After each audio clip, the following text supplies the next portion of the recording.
everyone. Welcome back to the podcast. Welcome back to Mixing It Up with Daddy Dee. I'm your host, Daddy Dee, and we have a very fantastic episode today. Jonah, who is the guest of this episode, is one of my very good friends out here in Los Angeles.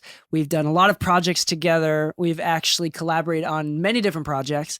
And he's not only have we worked together, but I've even personally invited this man and his wife to my home on multiple occasions, just because we just get along so well. I had to kick him out of my house last time he came over because he's just so funny. Him and his wife, man, they're just so pleasant to talk to. So I have a feeling this episode is going to go pretty long. But Jonah, let me tell you a little bit about this guy. He has been playing piano for 24 years, grew up in Oklahoma, right? But moved to California a while ago. He's a music director, producer, touring keyboard player. He's a teacher as well. He's worked with people like 88 Rising is one of his biggest clients, Rich Brian, and many other. We met because of an unofficial Kid Laroi collaboration that never ended up happening. We won't get into that. But dude, this guy is amazing, right? And I'm really, really excited to have him on the show. Everybody, put your hands together and please give a warm welcome for my good friend, Jonah Wei-Haas. Welcome back to your favorite segment of the Mixing Music Podcast. You are listening to Mixing It Up with Daddy Dee.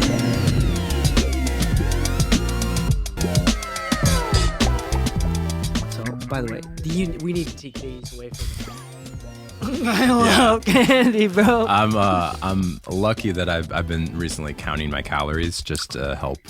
Oh, you have been? Yeah, I These are only like 100 calories. Well, it's for 4 pieces, so I have one left before I've hit one serving. I only have a couple hundred calories left. Wait, have you been taking the half? I cut them in half. Oh, okay. So I've had 1.5 pieces then because I had the half pieces. Okay, cool. Okay, cool. but I was like, man, for 4 pieces, that was like a lot. This is a whole piece, right? Oh, that's not a whole piece. It's like 2 of those, though. This is a whole piece. Oh, right okay, here. cool. So I've had 3 of the half pieces. Sick. I don't feel as bad then. Oh, this one had a shit ton of acid on it. Acid flecks. The sparkles. This is probably like perfect podcast material, us eating into microphones. The Everyone. Oh no, don't choke. sour stuff got in my lungs. But yeah, I started counting calories after this past holiday. I got back from visiting the parents, and I tend to go a little bit harder during that time and eating more sweets and just bad foods in general. But I came back and I was like feeling super bloated, and it was the first time I was over 200 pounds in a while. So I was just like, I want to drop that extra weight. So I feel like everybody has. Well, how tall are you? Pretty tall. I'm 6'3". So I 200 feel like, pounds, 6'3" is like not that crazy. True, but it was mostly fat, not muscle. Like if I was jacked at also, 200 you're pounds. Asian. Yeah. Asian 6'3", 200. Yeah. Right. But dude, that's I feel like everybody has their own threshold. Like how much, and this is not just like weight or exercise, but like when it comes to different things, like how messy are you willing to leave your room before it's like, it's too messy, I need to clean it up. Sure. Like everybody has different thresholds of different things. I find that like I passed my threshold and discovered where that is with my own body, like weight recently. I went to the beach with Matt last year. Okay. You know Mattress? Yeah, of course. Yeah. Yeah. Did you call him Mattress? Okay, I'm with it. And that's a first.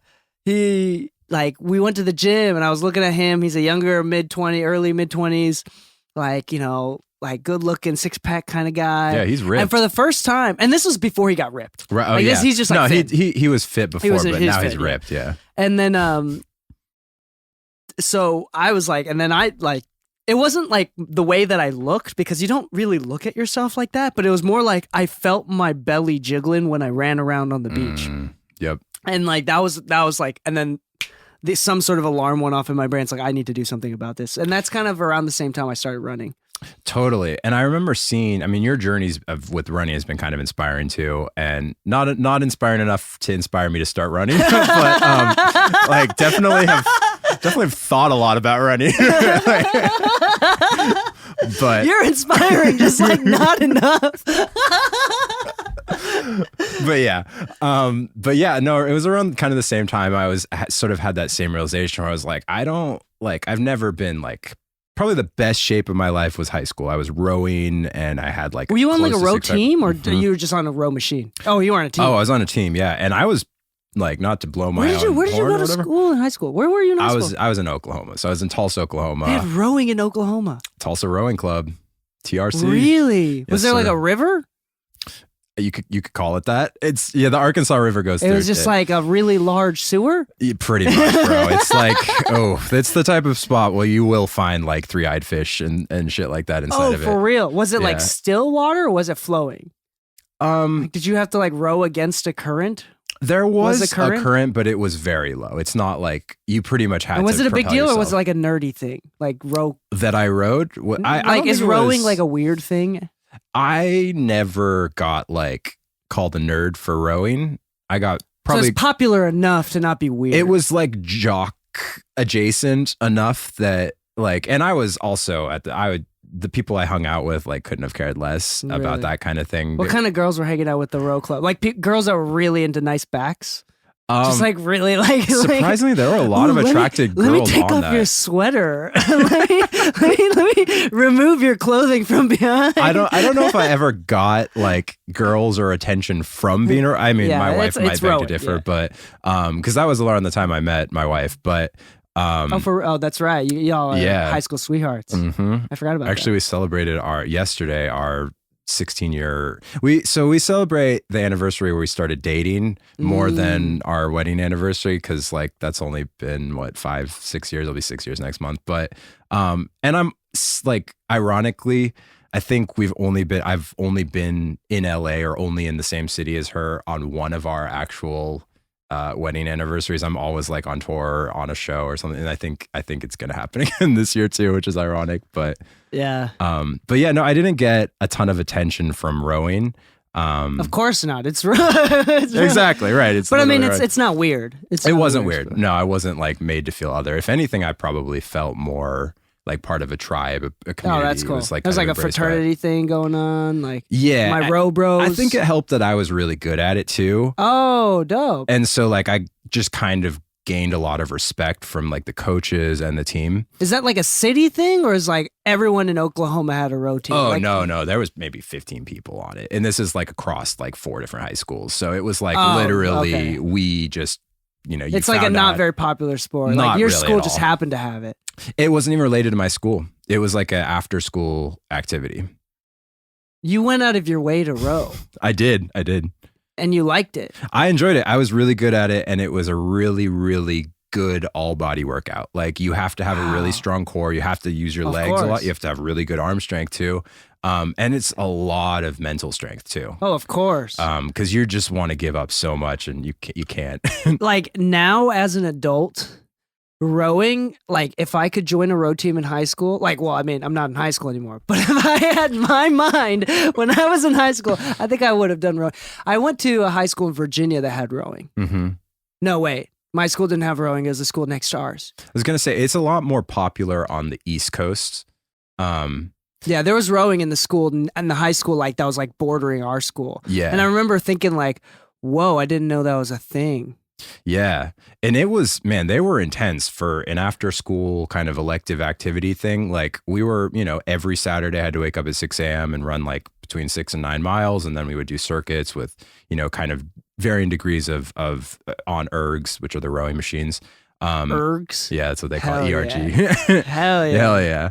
And I had an erg for a minute when I was in LA, but it was just I didn't have the room. I had to get rid of it. I didn't have the nice like Concept 2 super expensive ones. I had a really cheap foldable one that the screen pretty much broke immediately. Oh, for real? Yeah. But it was cool just to still have something to stay active on. But yeah, it got to this point with rowing where I kind of had to make a choice between music or rowing. And the other thing is it tears up your hands. I pretty much don't have Wait. any You're calluses anymore. telling me then when it came down to it, rowing or music? I mean, that was a choice? I mean, it was a very easy choice. It wasn't a hard decision to make, but that was a decision? I did have to make that choice. One of these is going to kill me. Well, no, it won't kill you. The other one is rowing. No, just kidding. So good. But yeah, no, and I think the other thing that I realized too is, I mean, I obviously had been playing music for way longer. Again, it was a very easy decision to be like, well, like, because I'd only rode for like 4 years. But it was sort of this, all right, if I'm going to do this, I have to go to a school that takes rowing seriously. And I'm going from like being a top person in middle of nowhere, Tulsa, Oklahoma, to like going to Boston where it's like an elite sport. And these kids have been training for, decades or 10 years plus, and I'd be a very, very small pond. And I had that same experience as a musician going from Tulsa, Oklahoma to Boston and going to a music school there too. But I think I was able to hang because I had also been playing piano for 12, 13 years at that point by the time I went to college. Did y'all have like field hockey in your school? Do you know what field hockey is? I know what field hockey is. We did not have field hockey. I think the only sports we had were, we definitely had a football team at high school. My middle school was like 16 kids. We didn't have any sports. My high school had football, swimming, track. The classics. Maybe volleyball? I don't. Men's volleyball? That's the difference. I think it was women's volleyball. Yeah. See, like I feel like men's volleyball is like a very California thing. Totally, yeah. Or like an island, warm weather kind of place thing. Yeah. Like it's weird. Cheerleading as well. I almost did cheerleading, bro. Cheerleading. I could see that. I could see you as a cheerleader. Like it's like doing backflips and yeah. You're pretty like nimble. Yeah. I also just like wanted to touch girls, but that's besides the point. Sure. You're just hoping they fall on you and you get to like. That's hilarious. But just cop I had like one of my good friends that was a male cheerleader, and he was buff. That was the reason why I almost did it. You have to be strong. He was so strong. It was really intimidating. Because you're throwing people up in the air and then catching them and making it look like you're not doing anything too. That's the hard part. Oh, and he would like parkour, but like not on purpose. Like he'd do things just because like it was just so easy to do it. Like he'll like jump over a fence. Just to kind of show off a little bit. Whoa, dude, that looks so good. Like, I'll do that again with the camera. That's so funny. Yeah, he was just like a really nimble boy. I had a couple homies like that too. We all sort of skated in high school, and I was, very skating obviously. Is a very interesting sport. Yeah, exactly. I was very clearly the least talented skater of my friends, so that meant that I was sort of on duty of filming. Because I could ride and I could drop a couple stairs and like I could ollie off things, but I'm not, I couldn't really do tricks or huge sets of stairs and things like that. So I would just, they would go on runs and I would kind of get the footage as, we're watching our skate videos and trying to imitate our heroes at that point. But yeah, skating, I wanted to be so good at skating, but it was another thing with music. It came down to a point where I remember I fell. I didn't break anything, but I fell and I kind of like fucked up my wrist at one point. Can we curse on here? Do I have to? Oh, of course. Okay, dude. sorry. Yeah. I don't want to. I should ask that before. It's all right. We won't get into it, but I don't believe in verbal censorship. Bet. Cool. Respect. Hell yeah. Hell yeah. Just start streams like just swearing. Yeah. Just swearing. No, but yeah, the hands thing. Yeah. So that was another reason why I kind of stopped. And even recently, my wife, she made these skateboards. She we realized we were living at the time by this like iconic LA skate shop. And so she came in and had an idea to just buy some blank decks and literally just draw on them and paint on them. Oh, that's cool. Made these really, really cool. She like put, she put some sealant on it so it like covers it too. So like it wouldn't just destroy it the second you start skating on it. And I was like teaching her to, just how to ride, and we were doing that for a little bit. And even then I'm sort of just like, man, if we do this, I need to get like wrist guards. I can't be skating, because if I fall and break a wrist or something, or even sprain a wrist, I'm out of my job. That's true, because like, you're a keys player. Yeah. That's interesting. For me, I feel like I've had lots of things that I wanted to do. Like I've always been extremely terrible at balancing between multiple things. Like I'm the kid that wanted to do everything all at the same time. Yeah. And be everything everywhere all at once. Sorry. Nice, Do everything. nice. I watched everything. the director's cut of that literally last night. Oh, with for my real? wife. We Yeah. watched the actual movie literally last night. Oh, that's hilarious. Yeah, we so- were going to watch the full movie, and then we had bought it, and we've watched it a bunch of times. What is the director's cut? So a director's cut is hilarious. It's literally just the whole movie, but the directors talk over it the whole time. Oh, okay. So they okay, give you okay. little insider things, or they kind of spoil Did things. you in a watch way. it without the director's cut before? We've watched it a bunch of times Oh, before. okay, Yeah, got it. yeah. I think we Dude, saw it in theaters actually too. I don't know. What do you think my reaction to that movie was? You know me enough. Like, Okay. I feel like oh man, I'm scared because I feel like you might break my heart if you don't, like, in a way. But like, so I love that movie. And I think as an Asian American, as an immigrant background in any way, I think you have a different relationship to that movie than as a white person. I don't know. I want to say that you enjoyed it. oh, dude, I really enjoyed it. Okay, cool. I was gonna say, like, I was like crying more than I should have. Oh, for Like, sure. No, like even in the director's cut, I was just crying. Oh my gosh, dude! I could have started rowing just from my tears, bro. Dog. Like, I could, Yeah. No, legit. Like I remember seeing it, and I was telling everyone it's my new favorite movie. I remember telling my mom, I really want you to see this movie. Oh, really? And she saw Because it. she's a bitch. Is that why? No, my mom's awesome. And if you watch this, Mom, I love you. I'm teasing. But I'm teasing. no, my mom's great. But like she came back when we asked her the next week. Me and my wife were so excited. We were like FaceTiming, and we're like, "What did you think of the movie?" And she's like, I just didn't really get it. It just wasn't for me. And we're just like, both of our just kind of, we sunk, and we're just like, well, that's the last movie I'm recommending to her again. That's interesting. Is your mom the Asian one? Yeah, she's full Chinese. She's So full Chinese. I'm surprised she didn't like at least have the because she kind of had like speaks Chinese or like doesn't speak any she doesn't Chinese? speak Chinese. Oh, so she's like American Chinese. She's American, but she was born in Canada. But both of her parents were full Chinese, and she was raised as I think first So generation. she was basically like the joy. Yeah, exactly. The Okay. Jobu Tabaki, right? But yeah, I think the sci-fi element is probably what was maybe a little bit too much for her. But I was kind of hoping from the Asian American experience you were side hoping that she was smart enough to be kind able of take that like, message out to of it. deduce more. But she was just like, yeah, I didn't really like the hot dog fingers, and I'm just like, but more than that, like it's more than So I thought it was so clever. I thought it was brilliant. The fighting with the butt plugs was hilarious. So good. That if you haven't watched the movie, that sentence that just came out of my mouth is Probably wouldn't make much sense yeah, without. it was just so funny. But I thought it was hilarious. I thought it was clever. I thought it was very creative. Very creative. And even with the director's cut, something I learned, not to spoil a bunch of shit about the movie, but like something that they did that was very smart was because they didn't have a massive budget and they wanted to have, fight scenes that were comparable to these major Hollywood films. They literally, instead of casting a bunch of stunt doubles and then having people, training, they literally casted stunt performers as the actors. So all the people fighting are actually stunt doubles. So they actually were doing all their own stunts that way. Oh wow, that's interesting. With the exception of obviously Michelle Yeoh and Keyshia Cole. Of course, like they had stunt doubles and things like that. But yeah, like the butt plug scene, those guys are stunt yeah. Oh wow, coordinators. that's hilarious.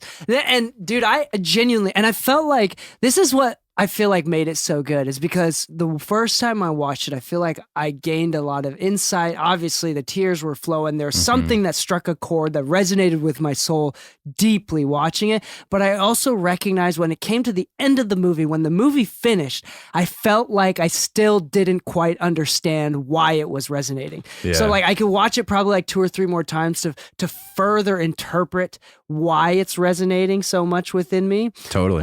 And I feel like that's what makes like it also so special and Totally. rewatchable. I will also wonder if it makes it because that like the entire last like 30 minutes is just so intense. So intense. So intense that I feel like the impact of it wouldn't be there if I watched it again. But I don't know. You've watched it a bunch of times over? Is I've the impact watched it- still there? I've watched it 3 times and then the director's cut once. And I think I get what you're saying, and I actually like that about it too. I had a similar thought the first time I watched it in theaters. Was like my first thought was I can't wait to watch this again because I definitely felt like I was going to get more from it. Uh-huh. Even in the crazy multiverse, metaverse scenes, like even that alone, there's stuff to take away that I'm sure, we missed at some point because there's, one frame sequences of things that are flashing. And, but yeah, I think, I also just enjoy a good cry from a movie. You know what I mean? I'm kind of a rom-com guy in that regard. So hell yeah. I feel like crying to me is kind of like paying back a debt. Like the way that I see it, and this is me talking here, like I feel like at the end of all of our lives, we are slowly, as we live, we are slowly accumulating a debt of guilt. Like everything that we do, we know that we're imperfect and we continue to make mistakes and keep fucking up. And I feel like at the end of our lives, if you haven't had like a good cry and like more importantly, like letting out the guilt, the shame, the pain, and just releasing it, letting it go through, which usually in the form of a good cry. Totally. Then you're going to have to pay it all at once at the end. And like, I'm not that type of person. I pay, every month or whatever it is. We pay our taxes. I pay it slowly, bit by bit, because my dad is the type of guy where like, he never cries, never apologizes, very, very strong. I think he's had a lot of issues as well, but there's like every single time the 4 or 5 times he's gone under for surgery and he kind of wakes up a little loopy, like he's crying, wondering if his wife has left him and his kids hate him. Like, so he knows like that subconsciously he's like, it's there, but like when he's awake again, he doesn't like, it's that's so gone. interesting that you like when you said strong, right? That kind of hit me because I was like, it's funny that it's very ironic that like that's the perception of strength is not showing emotions, but where I think actually it's more strong. You show more strength from showing your emotions and showing your humanity in many ways. Can I play around with this idea? I don't Please. believe that showing your emotion is strong. I think controlling your emotions is strong. Sure. I think strength comes from controlling your emotions. Like, for example, if you're uncontrollably scared or crying, then I think that's not strength. I agree with that. But if you know that this is the right time to appropriately release some stress, then I think that's a form of strength. Totally. I agree with that. And that's probably a better way of what I was trying to say too. Yeah. I agree. Yeah. But I'm thinking like, and hear me out on this. As a parent, there's a lot that I learned from the movie. And first off, hold on. I love things like that where there's like something deeper going on. It's almost like scriptural. Like you just don't get it the first time when you read like a stupid verse. First off, you have no idea if like whoever wrote that shit, Paul, right? For example, it's like, did he really mean that at face value, or is there something deeper that we're just not getting? That we've lost in translation. I feel like the majority of scripture like is lessons, they're parables that have a deeper meaning. Yeah. And the very like unnuanced way of looking at it is like we take this at face value and like miss the whole purpose of the so it's like a balance there. But anyway, so I love the movie because I felt like very like scriptural in that sense, in the sense that like there's a lot more we can dive into and layers that we can continue to peel back, which is why it felt like the director and the writers like were so intelligent, like and very creatively executed something so beautiful. Anyway, but going back to the parenting thing, what I believe, no parent knows what they're doing, right? Sure. Nobody knows what they're doing, and I don't you can think read any all the books. adult knows what they're doing. I think as I've come into my 30s, I've realizing that like. It's so funny when you're a kid, you think like everyone, they're an adult, they've got things figured out, right? And then you come to realize like no one knows anything. Like everyone's just trying to figure out what to do, like their next thing. It's oh yeah, for sure. It's kind of crazy. It's like almost like a level of like confidence in not knowing what you're doing. Like I don't know what I'm doing confidently. Right. Yeah, those are the people that are like succeeding in many ways. Yeah, like. But yeah, anyway, as a parent, I definitely don't know what to do. And I recognize that like how I'm going to raise my child is the way that I'm betting my cards on the table, and I'm probably going to be wrong. I mean, statistically, there's got to be things you're going to be wrong about. Of course. Right. So I'm like, but I am making a decision. I'm brave enough to make a decision on how and think about how I want to raise my sons. And for me, I want them to be strong and tough. And I repeat that to them. Like I make them say like, I'm strong, or I'm tsuyo in Japanese. Like, and I often tell him, and this sounds really bad, especially coming out of like the late 2010s, late 2020s, like early 2020s, like, I tell him, boys don't cry. You don't cry. Boys don't cry. And I do it on purpose because it's like knowing that that's going to like, obviously men need to show their emotions. I cry a lot. Sure. But there's have they seen you cry? Have you cried in front of them before? Yeah. And more like they've also seen me apologize to them multiple times, which is huge. So I don't think what I'm not trying to teach them is that boys don't cry like as a gender thing. Sure. But it's like you don't get what you want by crying. Right. Like there's as a man, like I believe like there's been a lot of like psychological studies that show that like for example, the reason why men don't go to therapy the same way as much as women do is because men care more about being respected than being loved. So like men hate being pitied. They just feel like what they want is to get control of their life again. That's why like men love like solving problems and personal development because it feels like they're back in control, and that relieves depression more than anything else. So it's like when I teach them not to cry, the point is not to not cry, but the point is to like, you don't get what you want from whining. Right. You don't get what you want just because you cry. So for example, if he wanted something and he didn't get it and he cried, then what I do, like, or like I gave him part of it, like a little bowl of cereal, but he wanted more, so he starts crying. What I do is take away that first bowl of cereal. It's like, you're not getting it now at all. And then if he asks me 30 minutes later and apologizes and like asks me without crying, then I'll probably give it back to him. But like for these guys especially, they're kind of also learning to use it as a form of manipulation. Like it's not. I was gonna say it's part of the age too. It's not sadness; it's manipulation. Right, like kids, early, children, like they realize that they can evoke a response from their parents by crying. And even as babies, I think they realize that too, right? Like you start to see, if I cry, they're going to come in and they're going to take care of me and all of that. So I feel like it is a learned behavior. And I love that because I don't think a lot of parents, and I'm speaking as a non-parent who like has no experience raising children too. So my word means pretty much nothing in that arena. But I just from what I've seen, I think a lot of parents are kind of pushovers in that regard, at least from what I've seen. Also, dude, I remember being like, I was, what is this, 4 or 5 years ago? I was a Webelos leader in Cub Scouts. And I remember like this 11-year-old punk ass kid. I could say so many other worse things, but we'll keep it at that. He was a total crybaby. Yeah. And what if he even started to lose at like some sort of sport that we did or like dodgeball or something, and he got out or something, he'd cry and would like basically like society, and I'm saying society, but it was like really the 7 other people and including the boys. What they did is like they all like pitied him. Yeah.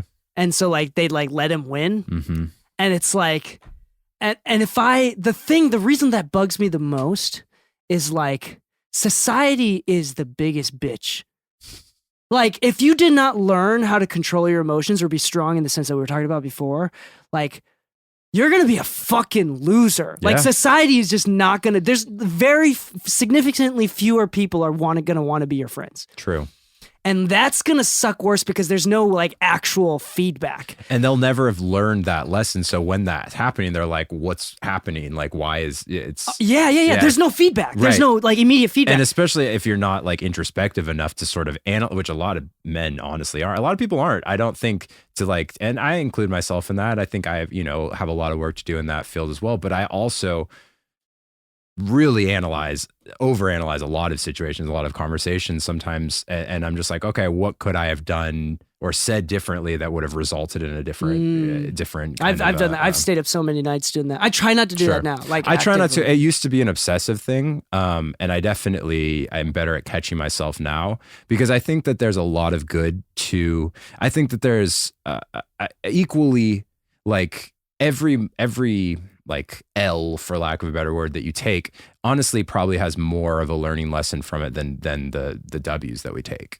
And for sure. And I really try to dissect that when I'm hurt or when I've lost a gig or when I didn't get a gig or, I'm bringing it back to music or whatever. If I get in a fight with someone I love, I really try to kind of analyze and be like, put it on me, even if it was maybe I provoked or if, they did something or if they were out of line. I always try to be like, what did I do in this situation, even if I wasn't ultimately to blame, but what can I do in the future to kind of grow from that? Yeah. And that's like going to what your point about, it's like, I feel bad for people that kind of had that sort of kid gloves kind of thing and weren't able to learn like a proper lesson about Yeah. about how to work properly to get things rather than just like crying and taking pity. So let me bring up a scenario that came up today, actually. Then let's talk about it because I wanted to discover and learn about if I did the right thing or if not. And more importantly, I don't care, but I want to like see if there's something that we can learn from this. Sure. That has exactly to do with this.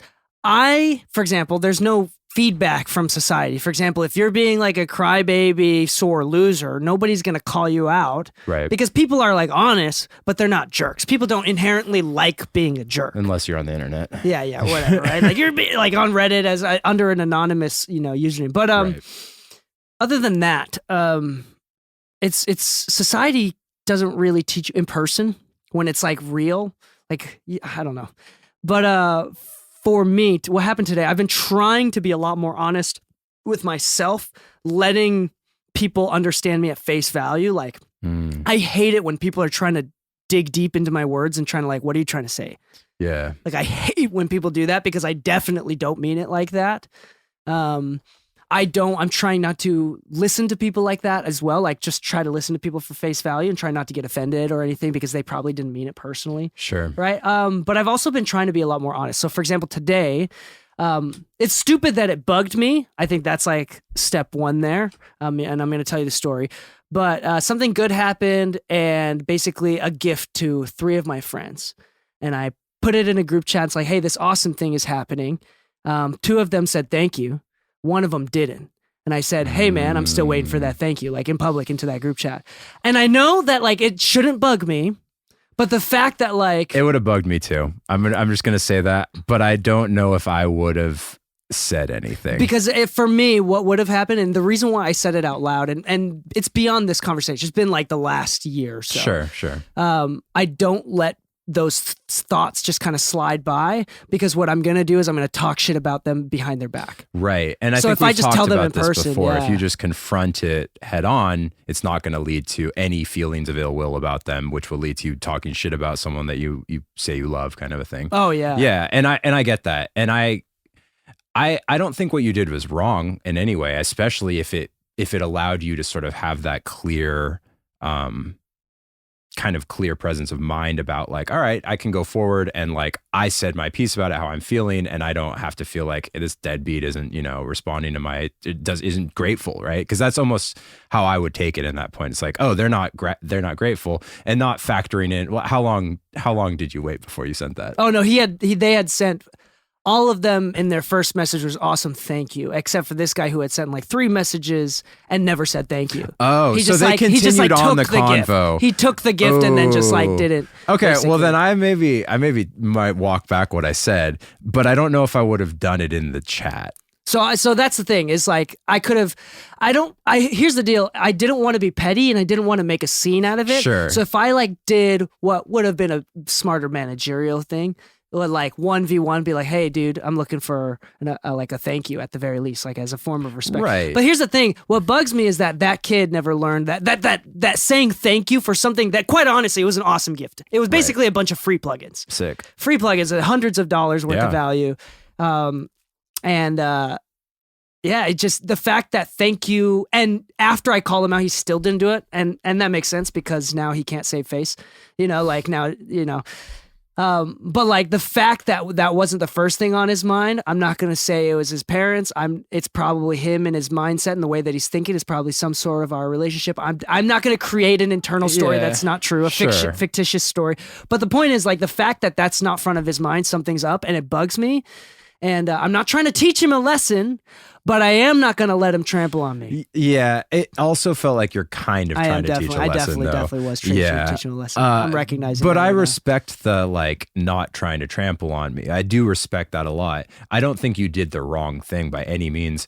It's just a different thing. And it also, it depends too, like you mentioned, I definitely was trying to teach him a lesson. In retrospect, I definitely was trying to teach him a lesson. If you also have if you're in a position of power over this person, which I'm assuming you kind of are, that also throws a different kind of dynamic into there where I would have maybe approached it. If it was like peers, like if it was you and I didn't say, first of all, I think, I'm guessing this person is not Asian.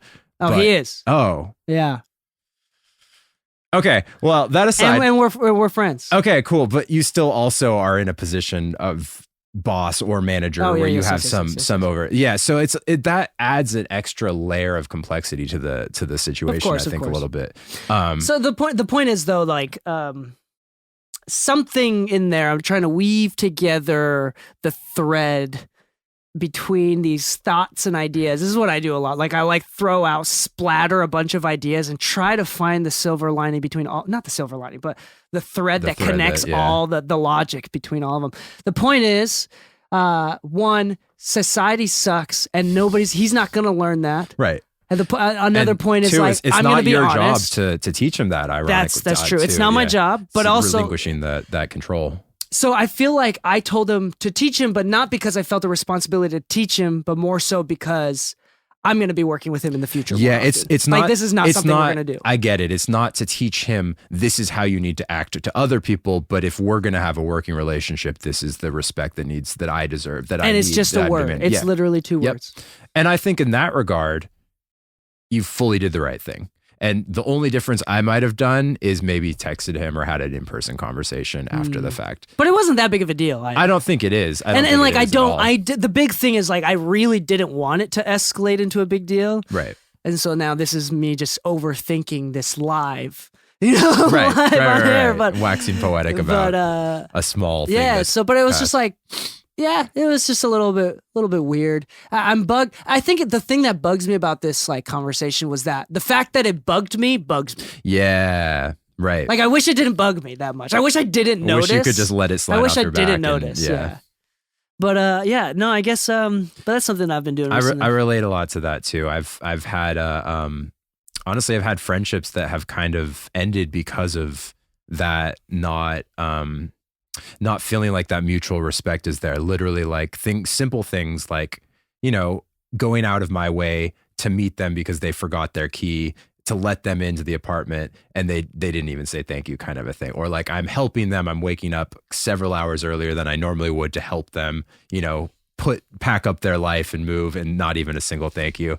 And it was an accumulation of those kinds of things where I was like, oh, okay, like, I need to learn when someone shows you who they are, you got to believe them, kind of a thing. I was sort of naively just expecting if I kept showing up and doing things, I would get the respect that I kind of wanted. But at a certain point, and I don't think it was a disrespect thing in retrospect. Yeah, no, it's just a bad personality. Yeah, right. It's a really terrible character. That's all it is. Just bad character, and maybe a little bit of obliviousness too. Maybe a little bit of a narcissism. The lack of gratitude doesn't come from really high self-esteem. Yeah. And really, like, you know what I'm saying? A lack of gratitude doesn't come from good places. True. Yeah. So maybe I'm just upset that people are so fucking depressed and sad, you know? Yeah. I mean, that bums me out too. I think about that. I mean, I can't think about it too much because it kind of bums me out and depresses me too. But like, and then the other thing is that we have no control over it. Getting back to what you're saying, if there's any true thing that I've learned in my 33 years on this planet is the only thing I have, and I've been in a committed relationship with my partner for 16 years. The only thing I have control over is how I react to something, my emotions. I have no control over how she's going to react to a situation. I have no control. I've learned this the hard way many times. I have no control over how she'll respond to me, even if I want to hear it a certain way to me, and how selfish or narcissistic that is of me to think like, oh, she should change the way she speaks to me so that I can, you know, I can feel better about whatever message is being expressed or whatever. I used to get a lot into that early on, even because, you know, we've been together since high school, where I was like, could you just say it like this? It would feel better to me. And it's like, man, I'm a dick. Like, I'm really selfish, like, to think about that. I don't think that's selfish. I think that's a strong word. I think, especially because this is like your wife, where it's like you're invested in the long-term relationship. Right. But I think it is it's like what you're saying, though. I was taking the words on face value, and English wasn't her first language. And I was treating her as like, oh, you're saying things wrong, basically, or you're saying that's not making sense to me, and not factoring in that there was a little bit of a language barrier, or that she says things in a different way. And I think as I've been learning Vietnamese, and it's been interesting, and I think I'm learning about my wife in many ways, because just the sentence structure is very telling because like I'll proofread, copy. She'll type things out, and I'll proofread on emails and things like that. I'm just like, this is a weird sentence format. Like the sentence, you've got run-on sentences, and then as I'm like learning Vietnamese, I'm like, oh yeah, they don't have punctuation, and they flip things, and like they say a statement and then like a yes or no after. I'm just like, oh, this makes a lot of sense of how like we communicate. But it's been a really kind of cool learning experience for me to be like, oh, actually, I was just being, I'm at fault. That's interesting. I wonder how much of my terrible writing skills comes from my Japanese language. Because I feel like the same way, like I can easily throw it on Japanese. Because Japanese, you can like flip the words backwards. The punctuation isn't the same. There's some of them are really similar. But yeah, like I've always kind of blamed it as a kid. It's like, oh, it's because Japanese was my first language that like I can't articulate my thoughts. But the reason why I've loved doing the podcast is because it's forced me to articulate myself better, and more importantly, be comfortable with how I'm inarticulate. Sure. Is that the right word? Where I lack. Yeah. Like in communication skills. Because like, for example, before I would have been frustrated. I remember in high school, I would have been frustrated with the idea that I'm the type of person that likes to think with multiple random ideas and then try to weave them together. Right. And the fact that I was able to articulate that that's how I think and you understand is like a significant improvement of where I was emotionally like 10 years ago when I was like really frustrated that people just didn't get me. Right. And so also like the whole I don't listen to my own podcast because I don't want to like stay up way too late at night thinking about the stupid shit I said. And then getting in your head about, I got to edit this. Or whatever. Yeah. No, I think that would make me go crazy if I regularly recorded my voice and tried to listen back to it. Oh yeah, it can. Not in a vocalist way. Obviously, you have to get used to hearing your voice if you're a singer. Like in an intellectual way. Like, do I sound dumb? Right. Yeah. Because inevitably you will, right? And yeah. It's just like part of life. I feel like I've also like accepted that I am a dummy, which is like it's really weird, but like. I hope that this doesn't reveal anything terrible about myself, but a part of me knows that I'm smart, but if I'm smart, that makes me dumb because I'm unable to relate to people like the average person, right? Or you're just so smart that you're like way on a plane higher than the average person. Yeah, like I'm thinking 3 chess moves ahead instead of the 1 or 2, whatever. So I'm talking 3 steps ahead, but anyway. Or the other thing is like, I'm so dumb that like, it's okay to think I'm smart because I'm so dumb. Right. Because you don't know anything. Yeah. So it's like, whatever. Why not? It's probably good for the confidence. Blissfully ignorant. Bro, I think there is something to that. I think if you, not the more you know, obviously, like, because I also think like there is something to be confidence through having knowledge too, right? Like I'm a big fan of like, over preparing in order to feel prepared so that I can feel confident. And I'm obviously talking about music. And so I'll do more work than is often necessary just so that when I show up, I don't have to worry about the act of playing music. I can worry about the other, honestly, really 90% of the gig, which is a lot of it is the interpersonal shit. I need this 2 DI boxes. Make sure it's stereo. Sure. I mean, outside of the technical stuff, it's also the interpersonal stuff and the politics. And, I see. Yeah, because I mean, man, you try to deal with politics like beforehand. How do you? Is that kind of what I understood? Like you try to as much as you can. Within a musical camp, you mean? Yeah. I think, so because you were talking about being prepared, and then you said the politics of, like, I mean, like being in the room, like business politics, being in the room. Yeah. I mean, sure, business is taken care of to an extent before.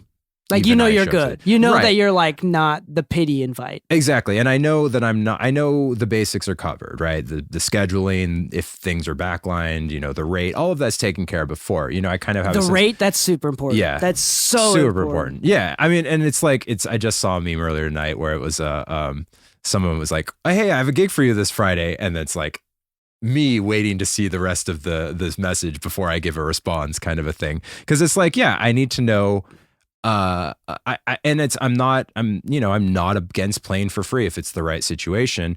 But a lot of the time you're paying me to travel, right? That's kind of the thing. Yeah. It's like That's a I'd good be point. making music at home regardless, but you're paying me to bring my gear, and along with that are the decades At of least gear experience. rental and gas. Right. At the very least. At the very least, that's sort of what it's and then covering. extra for the courtesy of you valuing my time. Right. And then the actual, if I'm working with someone who actually pays my actual rate, then they're factoring in the 2 decade plus of experience that I have. But at the very least, like a courtesy. Right. You're my friend. I'm willing to do this for free, but because you offered for free, I'm going to pay you at least gas, a meal. Right. Rent, or hit me back with studio time, or we'll trade services, kind of a thing, and I love doing that. But yeah, very rarely do I have, especially in certain situations, like where I'll get hired and we'll have that conversation. We'll know I'm being taken care of to a certain extent, but I very often haven't ever been in the same room with the other people I'm playing with, or even the artist. So that's the politics I'm talking about. Is like the interpersonal stuff. It's not necessarily politics. Sometimes it is. And I think it's humbling to always kind of remember, like, to watch what I say. And because as a hired gun, like I'm replaceable. Even if I am the best addition to this setting, there's 1,000 other keyboardists in this city alone who could do what I do. Probably 1,000. I wouldn't go higher than that. Because there are tons of musicians in the city, but I feel like the ones who are doing it at a high level, it's actually a very small community. So a couple thoughts that I have is, one, I also like to do things for free and like support friends or whatever. Totally. But that being said, you're probably feeling this too. You probably feel this more and more. I feel like it's less worth hiring me for free now from like the artist side. Like an artist, probably it's less worth hiring me for free, even if I agree to it, than it was like 10 years ago when I was like hungry. You were hungrier, right? And you had more of you didn't have a reputation. Yeah. Like I'd probably do a good job, a great job even. But you're not going to spend 4 hours when you could easily do it in 35 minutes. Yeah. And you're not going to go above and beyond and do the extra things that they're not asking for. Yeah. And I'm like, it's going to be delivered late and you're going to be on my time. Yep.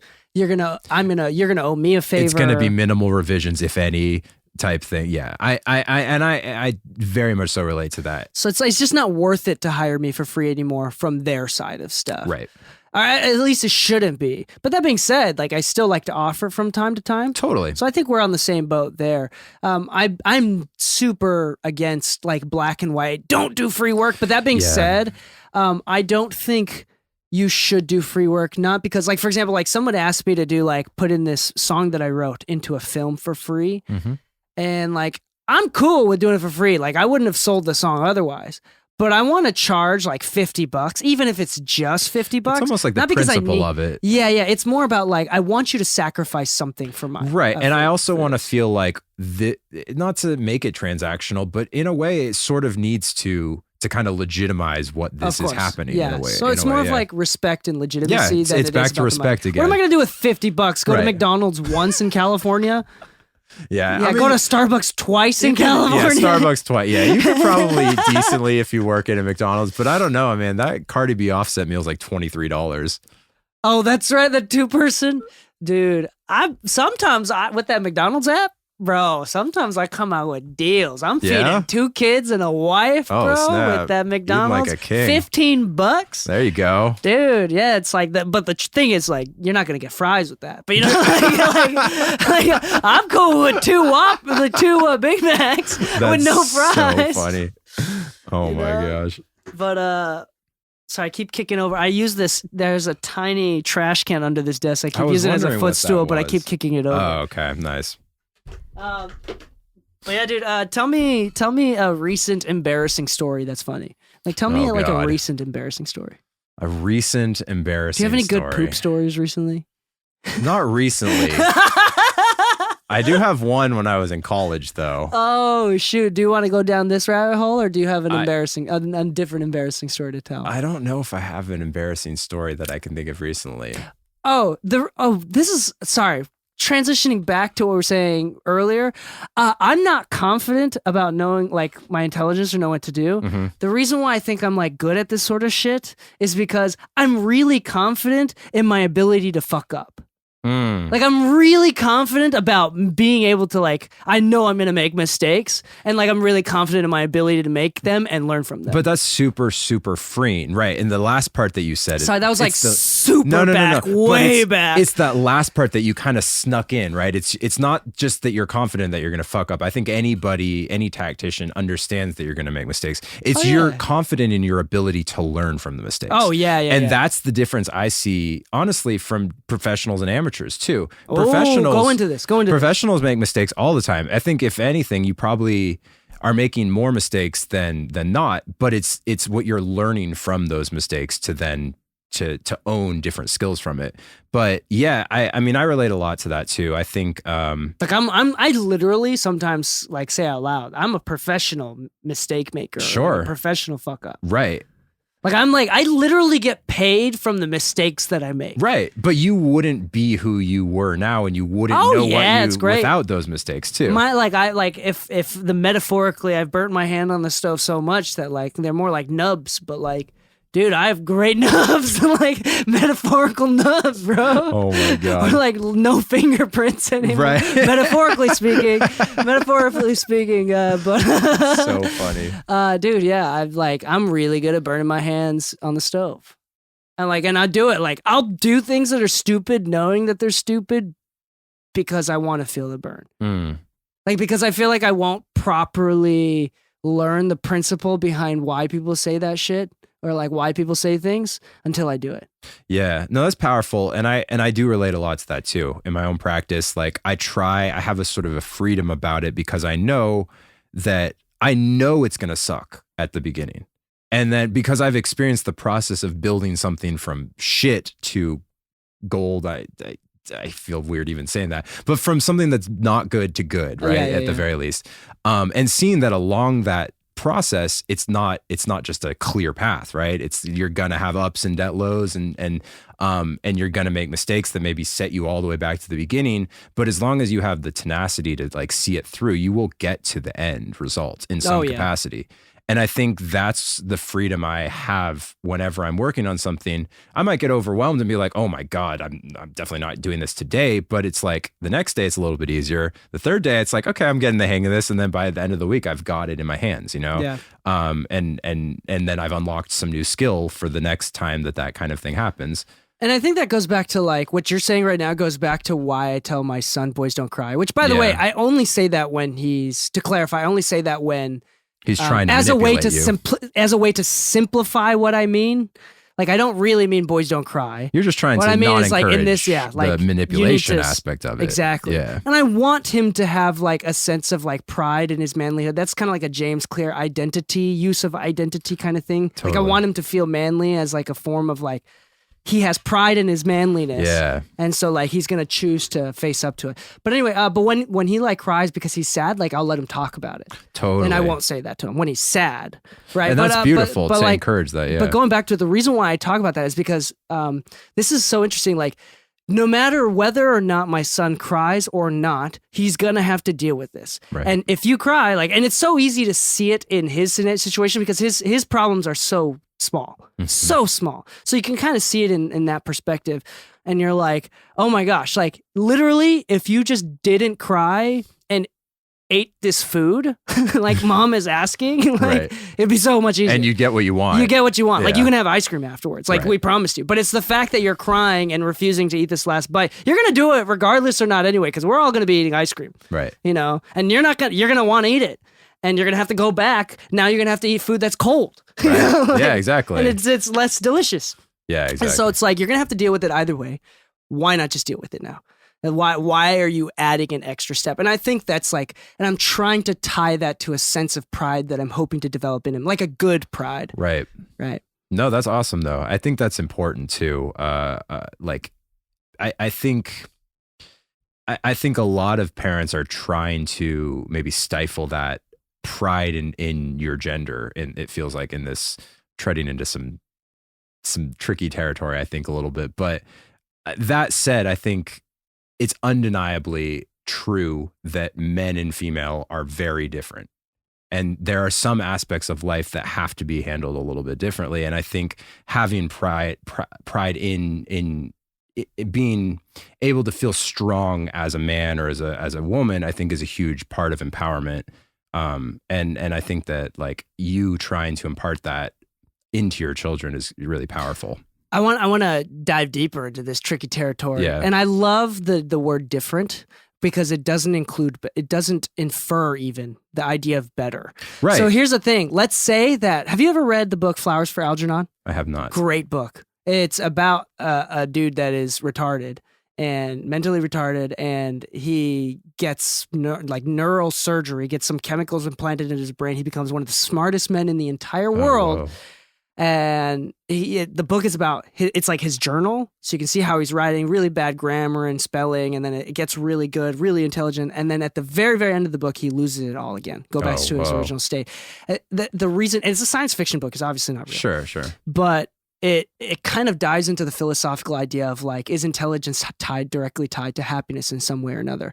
And so like being smart is like we perceive it as something that's better, but in the book, it was the worst thing that could have ever happened to him. Right. And it was an incredibly sad book. And this is like what you're talking about too. It's like I feel very smart, but it's also because I'm very dumb, kind of a thing. Yeah. It's like I'm aware of so many of my the gaps in my knowledge, or that I have so much to learn, kind of a thing that makes you smarter in some ways, right? Because we're dumb. Yeah. So the splashes of ideas that I'm trying to connect together now is the idea of intelligence being tied with happiness, and also the idea that what we perceive as better is not always better. It's not always being better, smarter may seem better, More but that often was than- actually like not.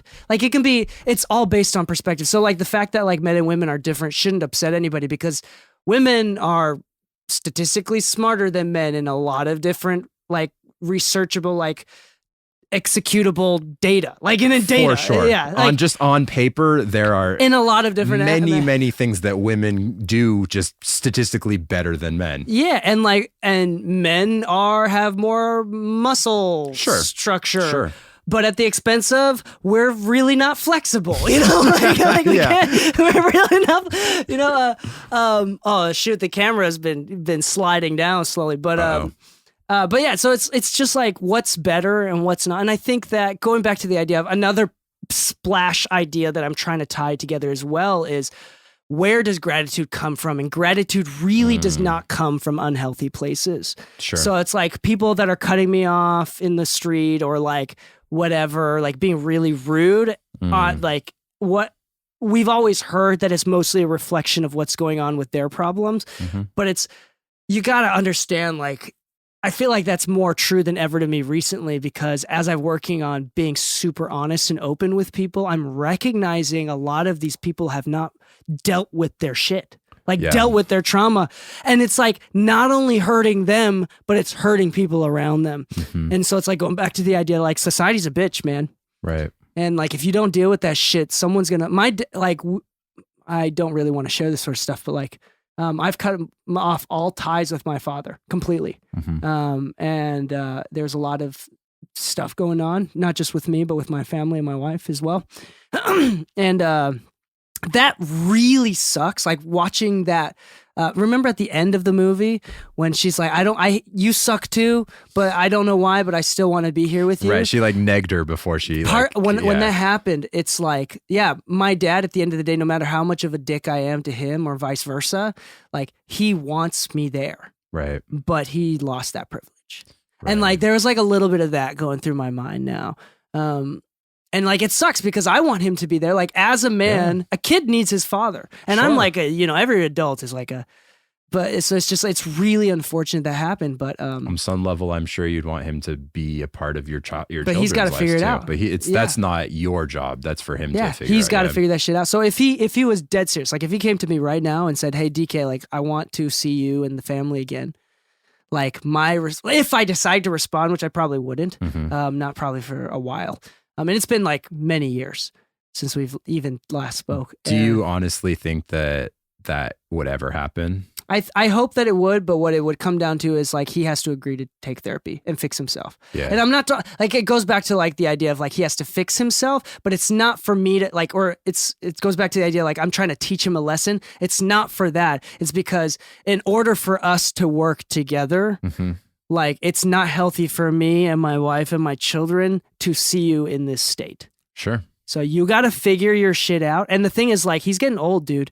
And so, like, makes it hard. his neuroplasticity of, like, being able to recognize and become aware and to change that is his time's running out. Pretty much, yeah. In fact, if I could guess, like, just the part of the reason why we left is because I think time has already run out. Right. And I'm not going to judge that and say, like, Right. this is how it is. But what I am saying that, like, if he's got to make a change, he's got to make it sooner than later. For sure. Or else he's going to become like your mom and watch that movie and not get anything out of it. Oh, man. But I'm sure that your mom is a much better parent than my dad was. So My mom was a great parent. Both my parents were awesome. Had a very lovely childhood. dude, my dad was a super cool guy.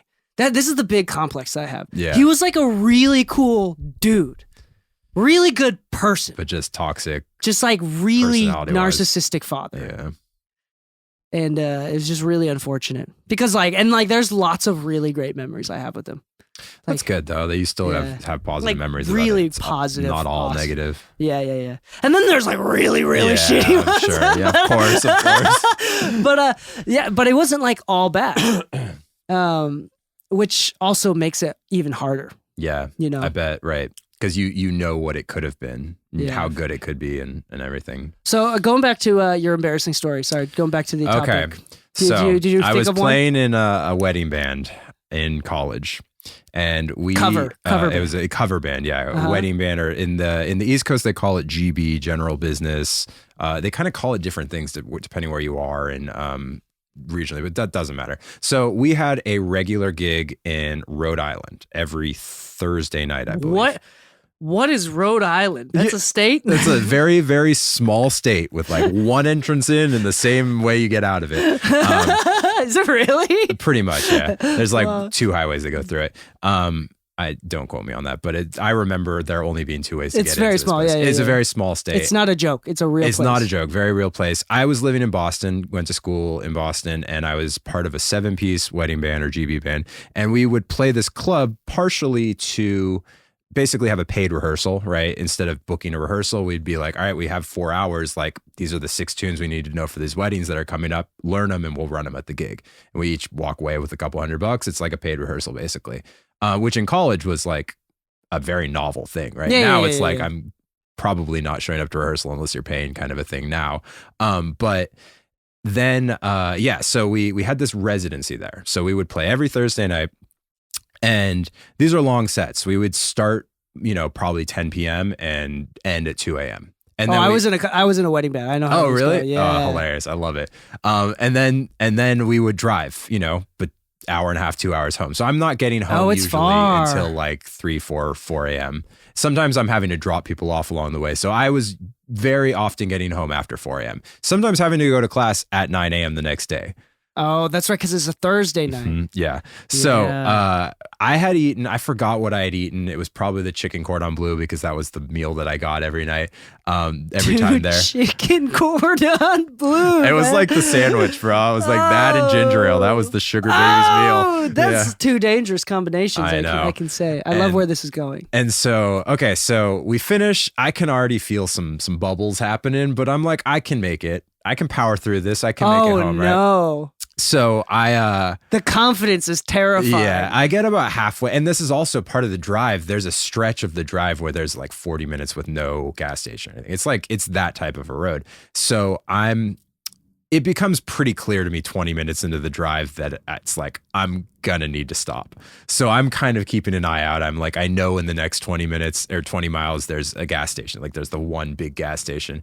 And so I'm just like, okay, I'm going to play it off like I just got to pee really badly. And it's like, I had this shame of like, I don't want them to think I'm like about to just have a crazy explosive diarrhea thing. But that failed ultimately. So I go in, I'm like, I'll be back really short. And they're like, all right, cool, whatever, they're chilling, but they're also ready to go home and go to sleep. So I go in, there's someone in the bathroom. So I'm pacing outside waiting, right? Oh no. Like I kind know. of clamping. Oh. Yeah, like really unfortunate. But it's coming out at this point.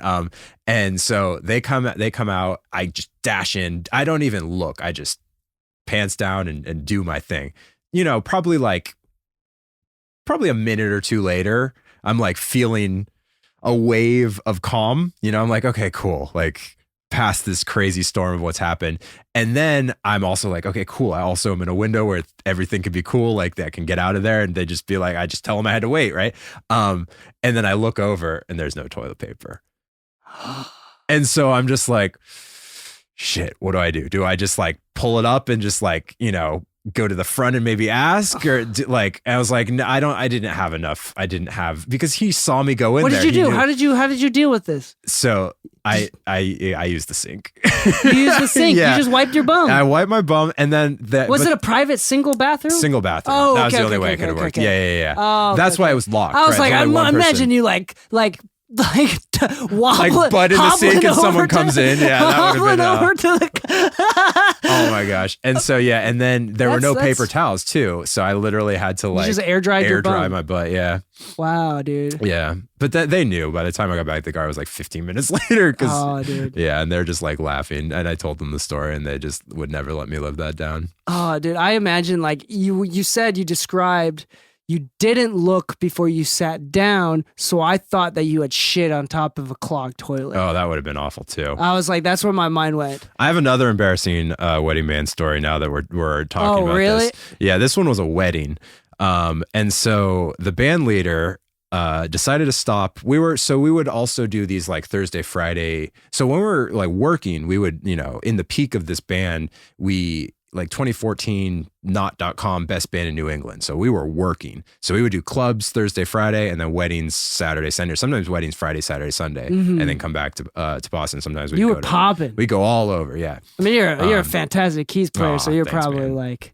It was a fun gig. I say I learned more about performance playing in a wedding band than doing the performance After this major story, at I need some ideas of how to perform behind keyboards where Okay. your fingers, the precision of your fingers have to be there. And you're stationary. But and you're stationary. But how do you perform with that? Anyway, finish your story. Yeah, okay. All right, so this was the end of a run. Like this was going into a Sunday, and we had a wedding somewhere in New England. It wasn't in Boston, but it was like, outside for sure in the East Coast.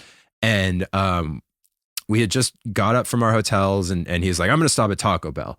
And me and the saxophonist, Robert. That's always a great decision. Especially right before a wedding where I was playing both the ceremony, the cocktail hour, and the reception. Oh, you're doing like solo jazz. Sometimes, so I was doing classical for the ceremony, like duo me and the saxophonist, which is even funnier too because he's a very important part of the story. And then the full band would do the reception. So normally it's just cocktail reception, and they would have like a quartet or something. But we offered that ability to do that. So this was one of those weddings. We go to Taco Bell, and our band leader says, I'll pay for your meal if you can eat 20 tacos. And me and Robert look at each other and we're like, all right, let's do it.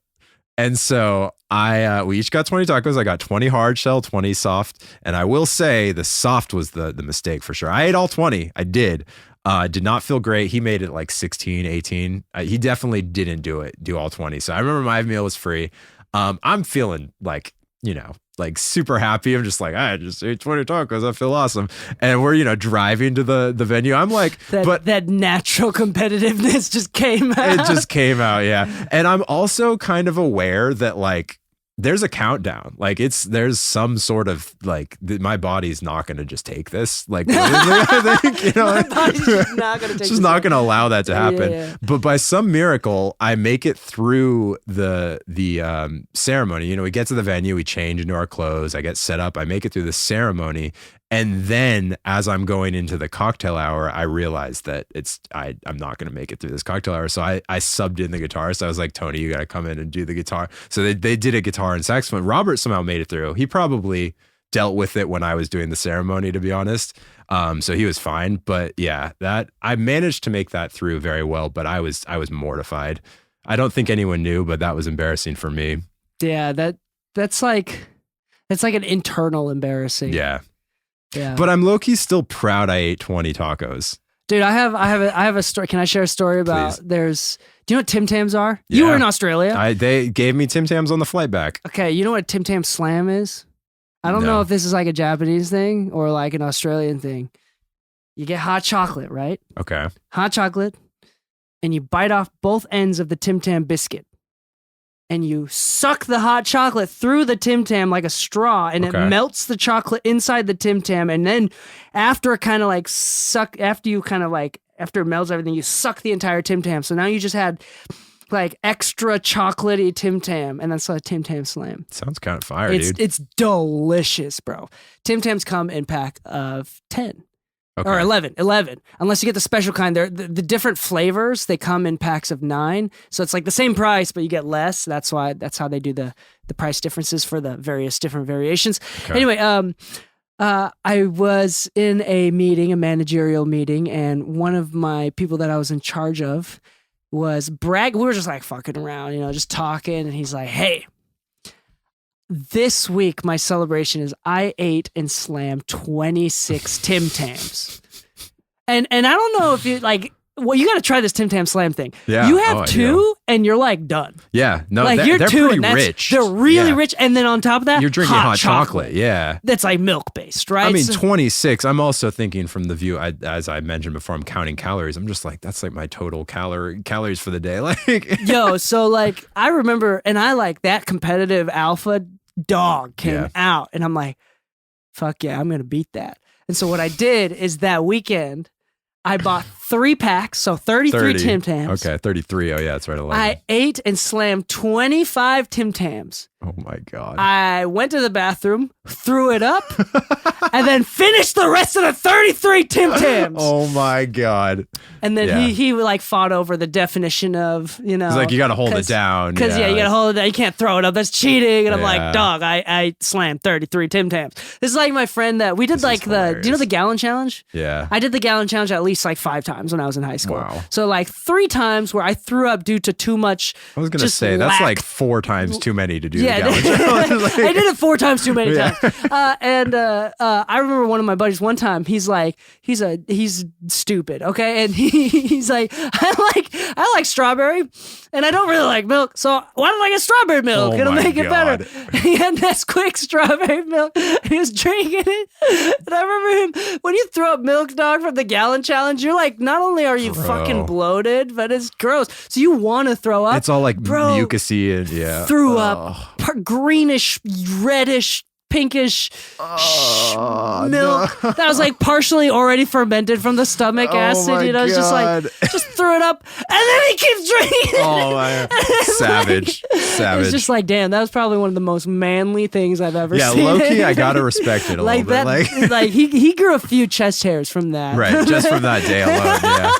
Wow, that's so funny, man. Yeah, shit like that, bro. Do you know the Icy Hot challenge? I did that when I was a kid too. Refresh me on the Icy Hot. So you put Icy Hot on your balls. Okay. Yeah. Yeah. This same friend that drank, it's so painful that it's not funny.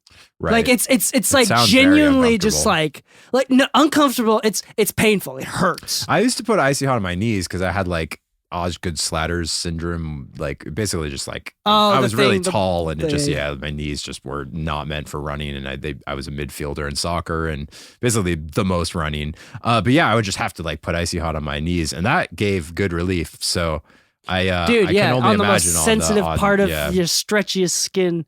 Anyway, dude, it's not funny. It's just there's a moment as it's getting hot or cold or whatever, just burning. It's starting to burn. It's ha ha ha ha, and then after 30 seconds, you're like, oh.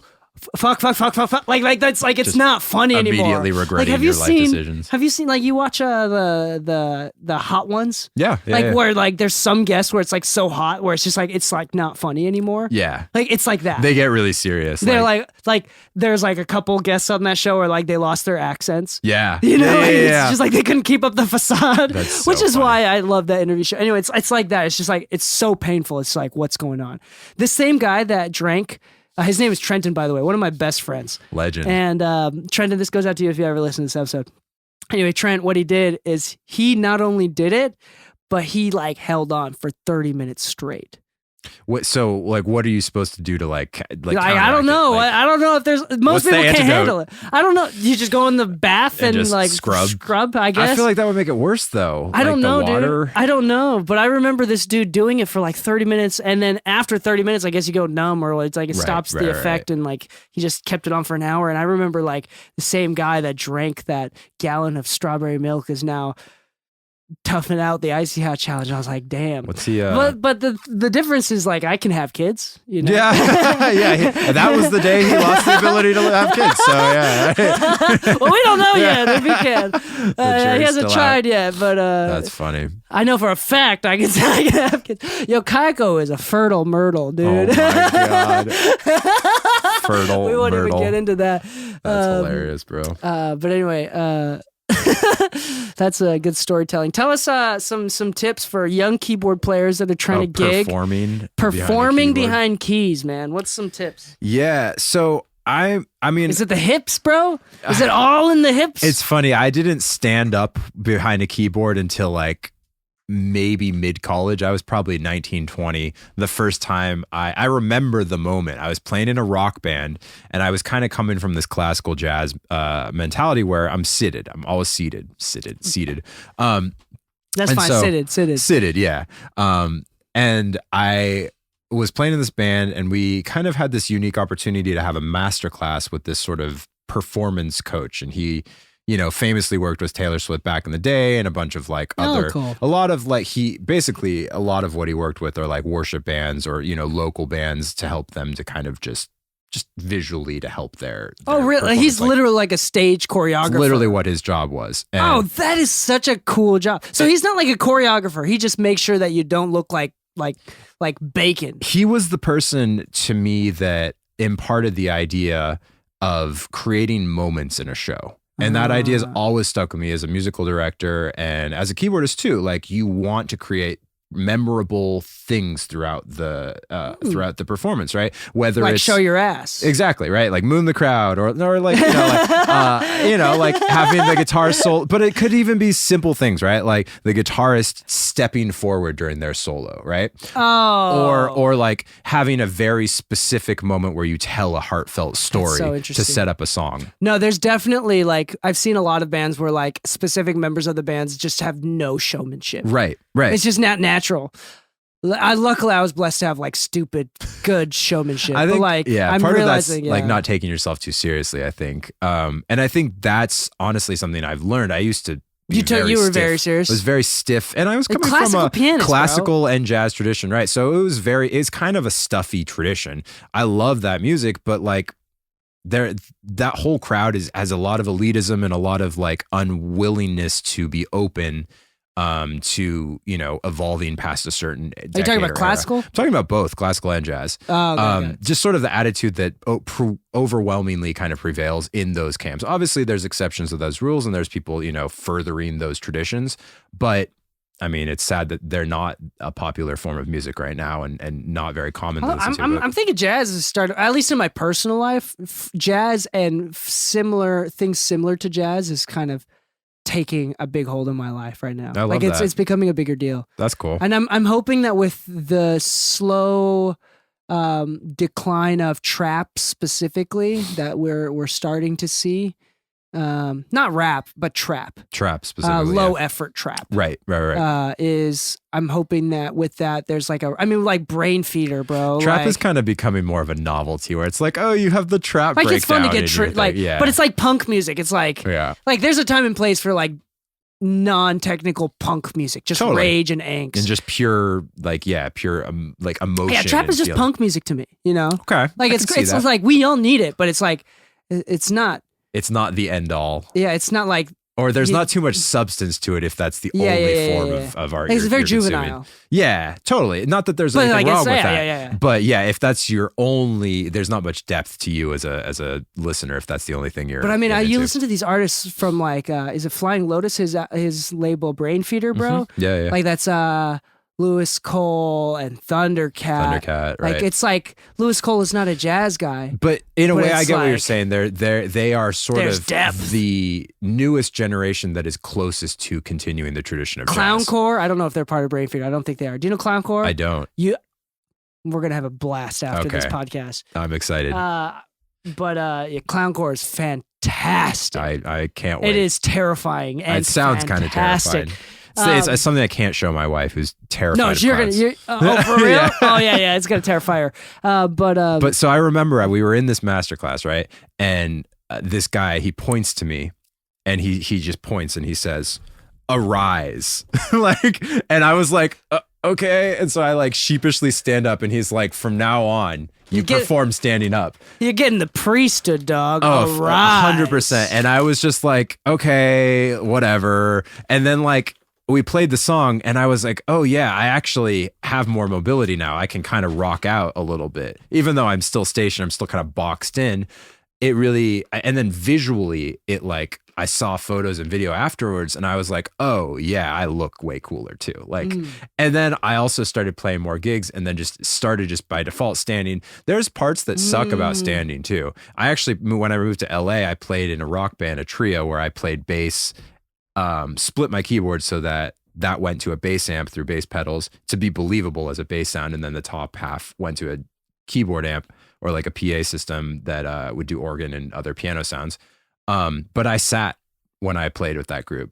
And the reason for it is because I had a lot of pedal stuff to do, and it was really difficult for me to like hold a sustain pedal and also do a volume pedal while standing. Oh yeah. And I'm just trying to struggle with that imagine too. you like balancing on basically I'm two basically- fulcrums. Yeah, like tiptoeing. Just two and- fulcrums, like just on.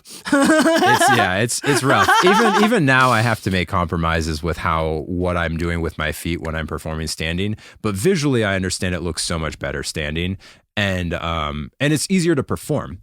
But I'm also someone who's very much so. I think most performers they like to feed off of the audience's energy, right? So if you're not getting much from the audience, it's hard to perform, right? It's hard to sort of get into that. That said, I'm a professional, and I'm able to perform whether there's 5 people in the audience or 50,000 people in the audience, and I'm able to put on what I would want to see as a show. And part of that is I want to see the people on stage having fun, even if it's fake, right? Even if they're just like rocking out on stage and I mean, letting you've had loose. the experience of playing to like 5-10 people, Sure. and you've also had the experience of playing to tens of thousands. Have you played to 100,000 or more yet? I haven't played to 100,000. But like, what's Yeah. your biggest crowd? Like 80,000? Like close to 100,000? Like Head in the Clouds. That was probably like 20,000-30,000 realistically. Still, that's Yeah. crazy. 20,000 is like the entire marathon. The LA Yeah, marathon. that's probably closest to the biggest audiences I played. So many people. I did. The wedding band I played with did the Christmas tree lighting in Boston, and that was probably 80,000 people plus, like not including the people watching on TV too. That's But so crazy. That was crazy. Yeah. How was playing in something like Head in the Clouds? Like, I where it's love like it. there's like physical distance between the stage because it's such a big thing, right? There's pros and cons. I love it because, you know, obviously you look out and you see this massive people, right? And you can, and especially when it's nighttime and they're, you know, I used to feel sort of a way about like, oh, it's Grandpa Jonah, like they're on their phones. Oh, you know, everyone's on their phone. Everyone is on their phones now. When I grew up going to concerts, like you didn't see that. And like when the song was down, people would pull out their lighters, right? That's not a thing now. But have found an appreciation for on like the slower songs, like when people pull out their flashlights and seeing the sea of like lights. It's a very powerful thing, right? Oh yeah. That said, it's way more disconnecting playing to an audience like that than playing in a club or a theater, where you can see the back of the room. And there still might be 1,000 people or 5,000 people in that room, or even a club where there's just a couple hundred people. I like things about all of that, but I think that there's an intimacy and a direct energy that I can directly feel from an audience in a smaller, like I'm playing at the Roxy next week with an artist, and that's a great venue because it's big. It's got a great sound system. It can fit 1,500 people in there, but it's also feels like a nightclub. It feels intimate, and I can see the people feet away from me rather than like 100 feet away in a big barrier and then a security guards kind of a thing. So to me, who's a little bit sensitive in that regard to energies, I really do enjoy different things about playing smaller rooms than the big stage. Obviously, there's pros to playing big stages too. It's a massive stage, and those types of shows often have way more stage production. So they'll have video walls, and they'll have pyrotechnics and crazy lights and smoke, and I can't imagine the adrenaline that comes when you're playing a hype song and fire comes out of the ground, dude. It's pretty intense, bro. Like that's just exciting to just think about. Yeah, totally. Yeah. Have you ever crowd surfed before? In high school, yeah. In high school. I did, yeah. I definitely was like kind of aligned with the punk rock kind of lifestyle aesthetic for a big part of my high school. I mean, even now you only wear black. I think it kind of shows. That's true. That's sort of the musician's uniform too, though. Like, it's just like when in doubt, wear black. It's kind of the most neutral thing. You're not going to offend someone with logos. Except, dude, at the Grammys, bro, it's the funniest thing. The Grammys is a black tie event, but like, who's wearing black ties? Like, I mean, like in the sense of like nobody's wearing a tux, dog. Everybody's like, trying to show out. Harry Styles shows up in a jumpsuit, or dude. like a dress or something. Yeah, like what? I thought Harry. this was black tie. Yeah. Like, oh man, it's like at certain points, like we understand you're creative, but like, and you want to stand out, but it's a little bit of a kind of a look at me the Oscars. They're all wearing suits. You know, they're all wearing tuxedos. Right. That's interesting. So like it's like how much should the Grammys like force people to actually dress appropriately for the sake of like the PR of the Grammys? Like if people want to take the Grammys more seriously, should they dress the part? That's an interesting thing. I don't know how much like leeway they get. A lot of the artists are just going to do whatever they want if they're at that level. The last Grammys that my wife and I went to, there was like someone that wore like a blinking LED rainbow flag. Oh my gosh. What is it called? Superman has a cape. Cape, yeah. Yeah. It's a cape, but it's like blinking LEDs. And like you'd think when they're sitting in the crowd, they'd turn it off. Oh, it was on the whole time? The entire time. That's so distracting. The entire time. That's crazy. And I could see them from all the way across. Was it a celebrity or was it just some random person? They were like in the medium seats. They weren't in the cheap seats. They were in the medium seats. That's actually really funny. And it was just like funny. I remember thinking like wow, like you're that desperate for attention. Like, that's also weird for me to think about. However, we won't get into it this time. But I mean, we are in the city of people desperate for attention. That's crazy. And I love how democratized attention is nowadays. I talk about that often on the podcast where it's like, there's never been a time ever in the history of mankind in any society ever that attention has been this democratized. Right. And monetized. Oh, monetized. Oh, nice. Capitalism. Yeah. No, for real though. It's You're like totally such a right. good thing. Yeah. Which makes me go into, did you hear about Spotify doing the 30% cuts for discoverability mode? You heard about this? No, tell me. So Spotify just released that they're going to do like more features. They're going to do like a big makeover on the app, and they're going to make discoverability a big thing. So like, you know how like when you do like playlists, there's like, now they have an option to do like magic shuffle where it's like other songs that are not in your playlist that sound similar to it, or like statistically data wise, you're probably going to like this. They'll like add songs that you've never heard before, which is great for artists because then you get discovered. Right. So especially now because playlists have kind of become like just it's kind of now like you have to know people to get on it. Yeah. It's like very hard to break through as a completely independent artist. Yeah. So because of that, and discoverability is a big thing. I mean, that's why YouTube is so good, is because a big part of that, videos. Being recommended. And their algorithm's pretty good. Like if I watch one video about like I've started watching this Australian magician. It's hilarious. But like because I subscribed to him and tapped on his video, immediately my feed got flooded with other magicians. And I'm like, I don't want to watch these other magicians. I just want to watch this one dude. But it actually has led to me discovering like a bunch of other people that the success of my podcast is 100% based on algorithm. Sure. Like it's not because I'm really good. I have a lot of friends and I'm really good at reminding them to listen to the podcast. It's because Spotify and Apple Podcasts continues to recommend, like, and the name of my show, Mixing Music, is like, that was on purpose because that's like a hot keyword search. Totally. So that's very SEO centric. So it's like algorithms are incredibly important and very vital. And so there's a lot of like Twitter debate, low IQ Twitter debate of like ungrateful artists that are like, this is this is whatever it is, taking advantage of the small artists, taking away our small, measly numbers already, and then forcing us to pay 30% for extra discoverability. And it's like, so that's what it is. That's crazy. You're paying to be able to. So be they're discovered? gonna prioritize discoverability. They're doing some sort of like TikTok thing where like there's a carousel that you can scroll through and listen to other songs. But you like have that. to actually pay. You have to give up eligible. 30% of your royalties in order to Oh. become, as an independent artist, become part of the discoverability. And here's the thing, like, it sucks that they Yeah. take your money. That's but the not thing ideal. is, it's not ideal, but at the same time, you can just like not post on Spotify. Let's start there. Yeah, right. You can just like boycott Spotify. Sure. But obviously ain't no artist that's going to do that because there's some benefit. Like, it's kind of like complaining at YouTube, like, YouTube, you're taking ad revenue.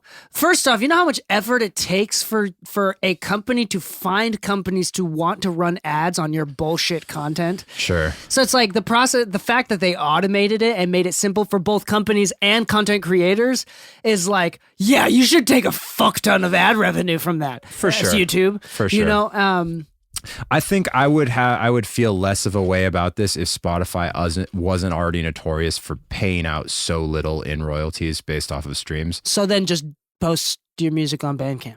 No, I agree, and I'm not saying that's my argument. I'm always not comes in the back to, like- camp of to not put your music on Spotify, especially if you're an unknown musician. If you're established, then you don't need Spotify. You know what I mean? Like, if you've got fans who will buy your album, then you don't need Spotify to stream it. It is a convenience thing, and I think that's why you see a lot of artists who did boycott it actually kind of walk it back and then eventually release their catalog on Spotify. But yeah, Spotify is not a perfect company. I don't think there is such a thing, but Also, did you know, this is crazy, I'm going to throw a statistic on you. hit me. In 2021, 78%, no, sorry. Almost, oh man, I forgot now. I actually have it in my downloads, but I did a whole episode about it. Close to 70% of all gross revenue made in the entire recorded music industry came from streaming services. So That's the actually fact, surprising. so the fact, and that's not including live shows, which is incredibly. Right. I was gonna profitable. say that has to exclude live music Oh, yeah, because yeah. that's the I- number one. It's source recorded of audio, income. so Yeah, I was yeah, very specific about that. Okay, But, got you. This is from RIAA, so the Got you, company got that you. Yeah. puts out That certifies. certifies yeah. records. And so it's crazy to think about. People just don't. I think people are kind of expecting. And this is the one thing I don't like about the music industry is that like the business of music is mostly based around clout, where it's like movies, there's like adults who have money enjoy films. Music is a young person thing and it's only 3 minutes. Yeah. And like compared to a film, it's low effort. You know, it's high effort, but it's compared to a film. Lower you know? effort than a film. Yeah. Sure. It takes less people, less work to do it. Anyway, so because of its like clout based thing, I have a feeling that people just don't realize that music just doesn't make a lot of money to begin with. Right. And in 2021, they made the most amount of money that the music industry made the most amount of money that they've ever made since like the beginning of Napster when it So crashed. when you say the music industry, like obviously recorded audio, Spotify is making billions of dollars. So no, hold on. So recorded audio, and that's different too because when they make billions of dollars, they're also like a data company. Right. So it kind of depends. Advertisers and whatnot, selling their data, which they should do that. But what? So I think I should just pull up the stats. But it's like it's crazy. You're looking at this thing and it's just like That's wild, but it's also not surprising because we consume everything through our phones or through, computers these days. So it's like I would be surprised if the majority of the way that we consume our music was anything other than streaming. Like I would be shocked if it was. I don't think people are buying. I mean, people don't buy anymore. There's a lot less like certified platinum records. It's a lot harder to have a platinum record these days because people will not buy a record unless they absolutely love it. And even then, I know plenty of people I think I trashed the file. I apologize. It's all good. I know plenty of people who like don't even buy records anymore. And I think something my wife and I have gotten into is actually like we've actually started like appreciating vinyl too. And I think something I really like about that kind of makes me nostalgic for when I was in high school and I would buy a CD and it was an event. It was an event for me. I remember I would either go in front of my stereo, like I had a boombox thing that was like top of the line at the time. Probably wasn't, but to me it was, because I had big speakers. And then, I'd, feel the artwork and look at the liner notes. And then when I had my car, I would like go to parks. There were so many parks in Tulsa, Oklahoma. So I would just go to a park and literally just listen to the album. That was it. And sometimes listen to it again, and like look at the liner notes, read the lyrics. And there was this whole event aspect of it. And as I've gotten older, like I can't remember the last time I literally just listened to a record when a new record came out. It's and a lot of the time, even if I am listening to a record, I'm answering an email, or I'm on my phone, I'm checking Twitter, I'm doing busy work things, or cleaning up the studio, whatever it is, and not fully actively engaging with the music. And something I found with the vinyl is it sort of, obviously it's easy to just pick up a screen while you're doing that too, but I've found that it's kind of helped me to connect a little bit more and appreciate. I've also, I'm spending money to buy this thing. So it's like, I'm going to appreciate and see what I can get out of this art. Yeah, dude. Like the effort that you have to use with vinyl, like you have to take care of the vinyl. First off, vinyl as a medium just sucks, like technologically. Yeah, right. So it's like the fact that to make a vinyl sound good costs so much fucking money and effort that by the time you actually sit down and like listen to vinyl records the way that the artist wants you to hear it, or the label wants you to hear it, whatever, the way that it's intended to be heard, you've spent enough effort into it, like now you have to focus on it. Exactly. So it's like there's this appreciation, and psychological appreciation that goes onto it. The ritual of it too. Yeah. A little bit, that I think I collecting. Japanese people love CDs. They still haven't left CDs because they're very big collectors. Interesting. They're big fans. Japanese are like the best fans for music. Another thing as well, a couple other data points that I don't have the exact numbers on, so I'm going to butcher this, but I remember being really surprised. So first off, music industry, recording music industry as a whole generated about in 2020, 2021, like close to $21 billion as an industry. Jesus. Which and that's like worldwide. Okay. Versus like the United States film and TV like makes 300 to 400 billions. Yeah, right. So it's like it's versus a different the gaming industry, which is even more than that. Yeah, right. So it's a very different game. Like it's a different game. So to your initial point, it's not to the point of like lucrative. If you're complaining about Spotify not paying enough, one, I think like first off, like YouTube views don't make that much money either. Right. In fact, YouTube views make less, but there's a lot more discoverability, and that's why it's worth it. Actually, I don't know if YouTube views. I don't make think less. that's true. Actually, I don't know if you're that's partnered on YouTube, YouTube has been paying less and less every year, and that's true. They pay out less for views.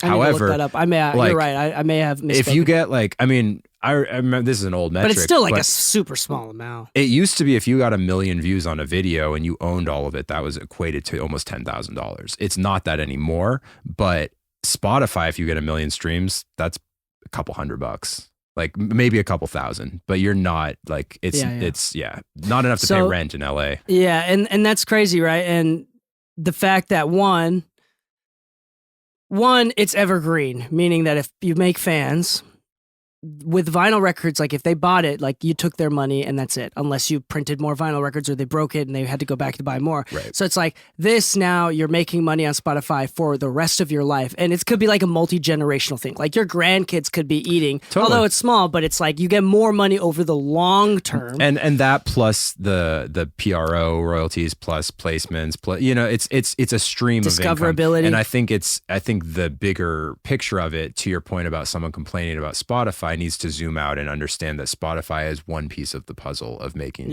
money in this industry. And also another thing too, it's like actually from the Napster days, I remember reading something ridiculous. I'm going to butcher it, so I'm going to do roundabout numbers, but like when it came to the MP3 era, like the Livewire era, it was like people were spending about $10 to $20 per capita on music per year.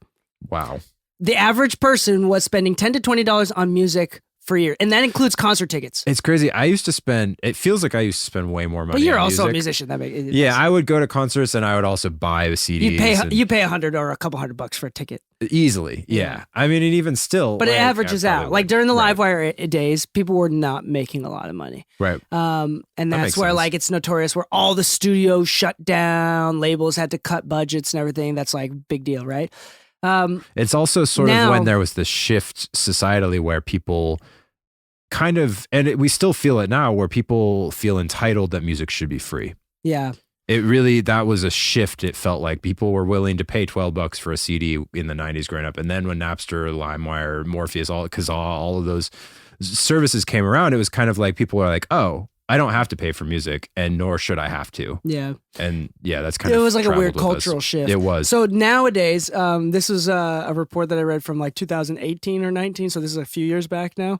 But it was like that number had almost, since the Napster era, the LimeWire era, it almost 10x'd. Wow. So because of Spotify, because you're imagining like you're paying $10 a month. Right. Right. Plus tickets. Or CDs or vinyl or right, whatever. and you're discovering artists, so and, people and are they're back to letting you know spending, when like, they're playing in your city, and yeah, I mean, so Spotify's people are great back about to that. spending because like during the Michael Jackson, it was like I remember the graph being like in the Michael Jackson days, like early '90s, late '80s, during like the climax of the music industry. There was people were spending like a couple $100 per capita per year for music. And then it went down to like $10 to $20. That's something crazy. ridiculously low. Super and low, because of Spotify, we're back to near $100. That's a 100 positive. to 100 That's to a super 120. positive thing, then. So it's not as big as like the 80s when Michael Jackson was around. Right. But it's 10x since where we were at before. It's pretty cool. Yeah, so it's like I feel like going back to like I understand that people get frustrated with Spotify not paying enough and whatnot, but it's like in the macro picture, it's like at least we have Spotify. You know, it's kind of comes back to that. That's the only way I can think about it. I used to feel a little bit more in that camp of like, oh yeah, Spotify's evil. It's, you know, run by people who aren't musicians. But I think to your point, I've come to have more of a objective sort of view about it. And it's like you said, the other flipping the perspective of it, I could easily be frustrated and point the finger and blame other. It's so much easier to do that, right? And be like, they're not paying me. And it feels better. It and feels way better. And you look cooler. You look cooler too, right? Yeah. There's this like virtue and you signaling kind of going seem on. more relatable. People, it's easier for people to jump on the bandwagon. But to flip it and be like, it's neither good nor bad, or rather to flip it completely to the positive, to be like, it's actually incredibly, like, I hate TikTok, but I'm grateful that we have it as an ability. I have friends who have blown up as like niche artists that never would have had it without a platform like that, right? I personally don't consume content on TikTok because I feel I'm very ADHD already, and I feel myself getting more, you know, when I see a remix or a duet. Dude, of I'm like on YouTube 5 things. Shorts. Yeah, and YouTube Shorts is dog. killing it, and they're pushing really hard. They're coming after TikTok. I've also right been now. on. I don't know. I've really been grinding on my Twitter memes recently. Hell yeah. I've been on Twitter. I liked ever one of since your Elon memes took before over. I came over Dude, here. you did? You running through the marathon. I think I was your first favorite on that. It was like, I'm coming for that ass or something. I was like, favorite. Dude, it's Twitter memes are hilarious. I love right Twitter. now. I've always loved Twitter. I mean, I was very inactive on Twitter until like literally this last year. Something maybe Elon sparked it. Like I was just curious, like what's gonna happen, That's and so then I funny. started consuming more. It's like, wait, this place is actually pretty dope. yeah.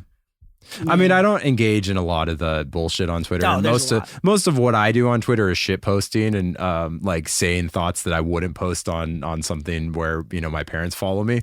But come to find out, both my parents do follow me on Twitter, because I remember I would tweet something out and then we'd be talking on the phone and they'd be like, "So you tweeted this? What did you mean?" And I'm like, "Oh God, I need to like create a burner account on Twitter or whatever." Dude, But- yeah, I love Twitter, and I love like the risk of. I've been trying to appreciate more like the risk of saying something stupid, because like when you write things down and there's not a person saying it, but it's like a text on a screen, it's also so hard to make someone laugh. Sure. Or like to get someone to appreciate it, or to make people think that you're smart in some way or another, to provide value in any way. It's so difficult that it's like, if you do that, like there's like a challenge that I feel like Totally. I want to just do it. You made a comment earlier about you. It was just sort of a throwaway thing. You were saying about how it was a low, like a low quality, or what was the word? Like, it's like a low intelligence conversation on Twitter. And I thought to myself, I was like, that's like every conversation on Twitter. There's very, very few people who are like engaging in very high intelligent. It's a lot of people conversations. pretending. They think that they're very intelligent, but it's like it comes across. That's like, I feel like Twitter is part of the reason why like I've really recently been focusing on my ability to write. And Like, just I'm try trying to, things out. Try yeah. to articulate in written form. Totally. Yeah, dude. I think that's a skill. Now, like when I read and it's like something well written, I appreciate it so much more now because of Twitter. Yeah, right. And it's just from you trying to write too. Oh, yeah. And you can see like a good quality something when being able to appreciate it. No, for sure. Anyway, we've been talking way too long. It's because we're such good friends. Yeah. And stop being my friend, please. Okay. And Unfriended. but appreciate having you on. No, It's thank been you. a blessing, Thank you man. for It's always great. the invite, man. Dude, yeah. And where can people find you? So I am on the internet. What? Everywhere on the Thank you. internet. Everywhere is Jay Wei-Haas. JWEIHAAS. But yeah, I'm on Twitter. I'm on Facebook. I don't really use it. I'm on Instagram. I'm on YouTube. I have a TikTok. And what services do you provide? Ooh. You do production. So I'm a producer. Session player, I am producer. a touring session keyboardist. I am recently a playback technician, playback engineer, and a musical director. And I also, I'd say educator. I think my role as a teacher these days. You had a YouTube channel. I did. You had a successful YouTube channel. I did. forgot about that. I did. We didn't even talk about that. Kind of abandoned it. Wow. You have history, bro. I do. We'll have You're to do not it. the We can do run a of- part two. You're not a run-of-the-mill keyboard player. Oh, thank you. I try not You're to not be. a run-of-the-mill human being. I think you're making you're me blush over here. I think you're a fantastic human being. Well, the feeling is mutual. Oh shit. We're gonna go make out, guys. So No, but yeah, go find Jay Wei-Haas, Jonah. Jay Wei-Haas, Yeah. Jonah Wei-Haas. Yeah, it's just Jay Wei-Haas everywhere online. There you Or you go. could go to jayweihaas.com and you can find it all from there too. Yes. And if you happen to see this half Asian tall dude behind a keyboard playing covers of music on YouTube, that's probably Jonah. Yeah, most of them, it's a torso with a red keyboard. Dude, when we went to, was it NAMM? Bro, Yeah. when we were at NAMM together, I remember that moment. I remember I was like, damn, Jonah feels pretty good right now. Because you had a fan come up to and you. this was like 3 to 5 years after I'd posted anything. He came up and recognized me, which is crazy because I That's rarely awesome. posted my face in these evergreen videos too. content, bro. Yeah. Same with this podcast, dude. Isotope hit me up recently because they used to sponsor the show. Mhm. And they're like, hey, we've been noticing we've been getting hits again. Are you still talking about the show? And we're Oh, like, cool. Like you have a link with them or Yeah, something? yeah. And they're nice. like, nah, we're not doing it anymore. That's just because the podcast is evergreen. People listen to the old episodes as much Sure. as they listen to the new ones. Totally. No, So I it's mean, crazy. when I find someone that I like, that's one of my favorite things is like I'll subscribe and watch their new content, but then like I'll go back and watch all the other videos to feel like I'm part of the club or whatever. I remember remembering the last couple video game donkey videos that I hadn't watched and feeling really down. I was Yeah. like, damn, I've really watched all of his videos. I was like feeling really down. It's fun. I know the feeling you're talking about when you're like, I don't have any content to watch from this person anymore. It's like now I have to wait for your shit. They have successfully like roped you in at that point. They've done Yeah. a great job as a content creator. So Anyway, respect. we hope that you get roped in as a listener. You get roped into this podcast and to this brand new segment called the Mixing It Up with Daddy Dee. Daddy Dee. This has been our special episode with our guest, Jonah Wei-Haas, the fantastic person, keyboard player, performer, and a beard grower. And on that note, we hope you all have a fantastic day. Stay creative Cheers. and grateful.